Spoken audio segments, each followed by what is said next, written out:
समाविष्ट होता, परंतु त्याची निर्मिती करून स्वतंत्र आदिवासी विभाग आहे. आता 16 तारखेला आमच्याकडे कोण आले कार्यक्रमाला? कार्यक्रम झाला की नाही आमच्याकडे? शिक्षकांनी नाही सांगायचं, मागे बघायचं नाही. आमच्याकडे 16 तारखेला कार्यक्रम झाला का? कोण आलं होतं आमच्याकडे? Very good. अजून आदिवासी विभागाचे कोण आले होते? उच्च पदाधिकारी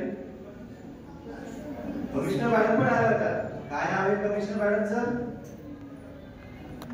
श्रीमती रीना बनसोड मॅडम. आपले प्रकल्प अधिकारी कोण आहे? ठीक आहे, माहित नसेल.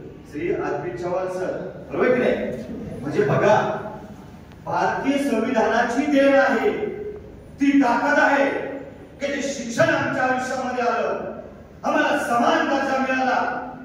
इथे शिक्षण घेऊन अनेक विद्यार्थी शाळेमधून मोठमोठे अधिकारी रिसर्चर झाले असतील, परंतु विद्यार्थ्यांना जी आज आम्हाला मोफत शिक्षण मिळत आहे, आम्ही इथं मोफत जेवण खावण आम्हाला फ्री आहे की नाही?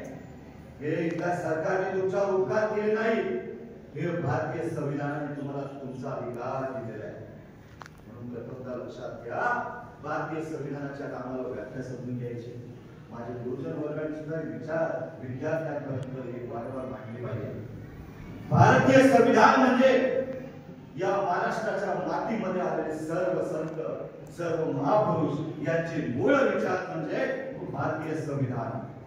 भारतीय संविधान आम्हाला समजून जर घ्यायचं असेल तर अगोदर व्याख्या आहे माझी या राज्यपटलावर.